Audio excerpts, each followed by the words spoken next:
नमस्कार. श्री स्वामी समर्थ. जय जय स्वामी समर्थ. सर्वप्रथम सर्वांचे आपल्या स्वामीमय चॅनेलवरती खूप खूप स्वागत आहे. स्वामींनी तुमच्या सर्वांच्या चांगल्या इच्छा मनोकामना पूर्ण करोत हीच स्वामीचरणी प्रार्थना. आज स्वामी तुम्हाला म्हणत आहेत की बाळा, तू काही साधारण व्यक्ती नाही आहेस.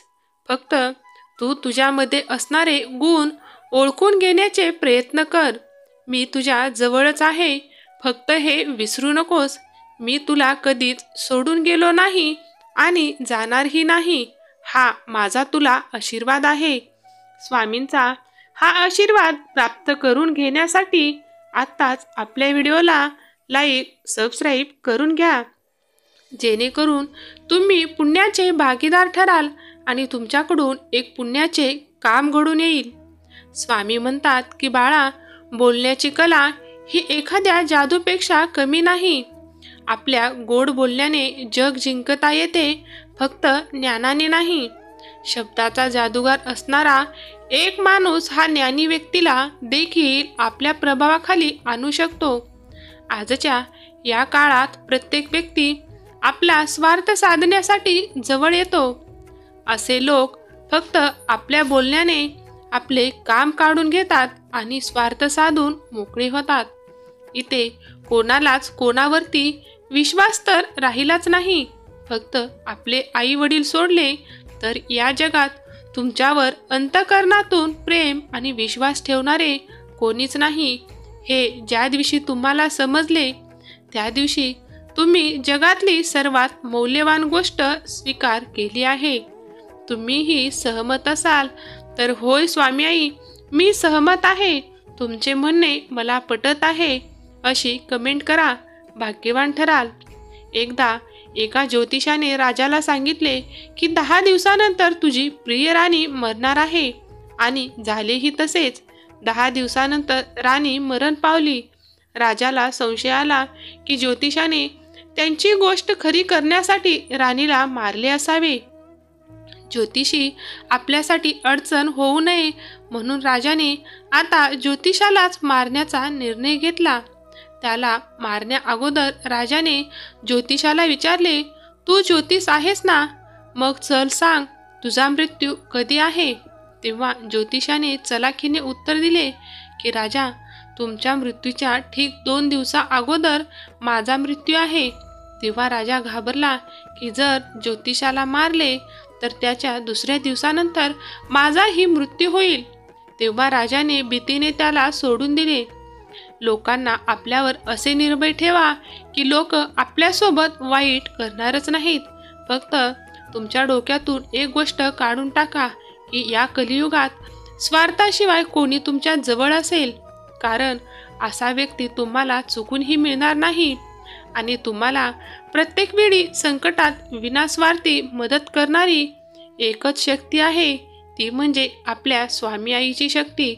तीच तुम्हाला प्रत्येक वेळी संकटातून बाहेर काढते. तीच तुमच्यावर पूर्ण विश्वास आणि प्रेम करत आहे. तुमचेही जर स्वामींवरती असेच प्रेम श्रद्धा असेल तर होय स्वामी, माझे तुमच्यावरती खूप प्रेम आहे, तुम्ही मला अशीच साथ देत राहा, अशी कमेंट करा. स्वामी सदैव तुम्हाला आशीर्वाद देत राहतील. आणि आपल्या चॅनेलला सबस्क्राईब करायला विसरू नका. तुमच्याकडून पुण्याचे काम घडून येईल. एक चलाक व्यक्ती ही गोष्ट फार लवकर समजून घेते आणि याच गोष्टीचा फायदा घेऊन आपले काम काढून घेते. जेव्हा पण तुम्ही समोरच्याकडून काही काम करून घेता आणि त्याला काहीही मोबदला देत नाही, तेव्हा तो समोरचा काम करेलच याची खात्री देता येत नाही. भले तो तुमच्या कितीही जवळचा असो, पण तुम्ही जर समोरच्याला कामाच्या बदल्यात काही देण्याचे आमिष दाखवले तर तुमचे काम लवकर पूर्ण होईल. या जगात तुमच्या कुटुंबाशिवाय कोणीही तुमच्याजवळ स्वार्थ असल्याशिवाय येणार नाही. ही गोष्ट कायम लक्षात ठेवा. कोणासाठी तुम्ही तुमचा आत्मसन्मान बाजूला ठेवत आहात तर तुम्ही चुकीचे करत आहात. कारण एक वेळ अशी येते की लोक तुम्हाला तिथेही दाबत बसतात, बघायला बघतात जिथे तुमचा अधिकार असेल.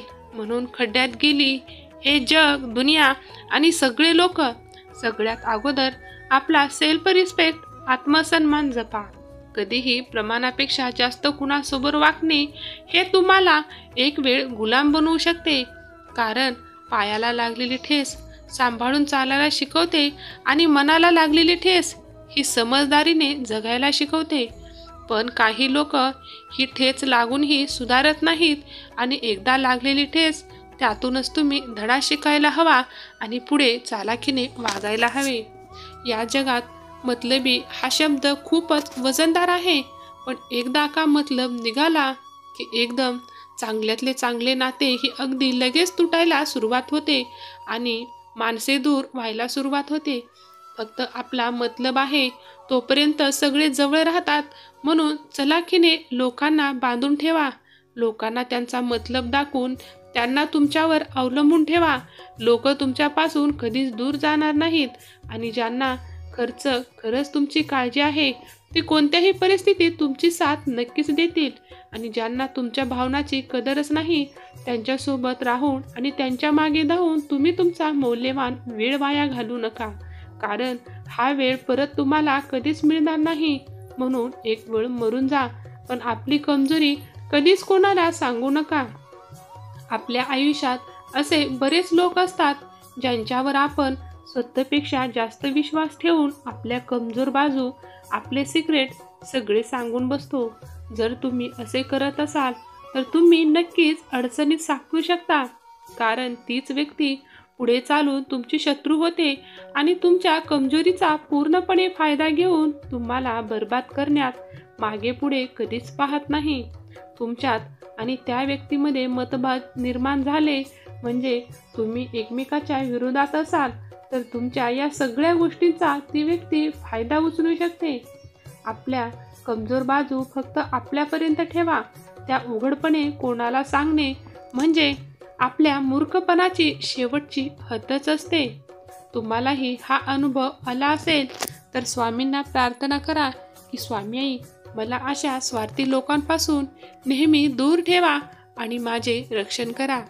कधीही निर्णय हे मनाने नाही तर डोक्याने विचार करून घ्या. जी व्यक्ती डोक्याने नाही मनाने इमोशनल भावनिक होऊन विचार करते त्या व्यक्तीला लोक अगदी सहजपणे मूर्ख बनवतात आणि आपला स्वार्थ साधून घेतात. म्हणून आपले निर्णय मनाने कमी आणि डोक्याने विचार करून जास्त घ्या. धन्यवाद. तुम्ही हा व्हिडिओ शेवटपर्यंत पाहिल्याबद्दल तुमचे खूप खूप आभार. आणि तुम्हाला सर्वांना खूप कळकळीची विनंती की तुम्ही आपल्या चॅनेलला नक्कीच सपोर्ट करत राहा. चॅनेलला सबस्क्राईब करायला विसरू नका. धन्यवाद. श्री स्वामी समर्थ. जय जय स्वामी समर्थ.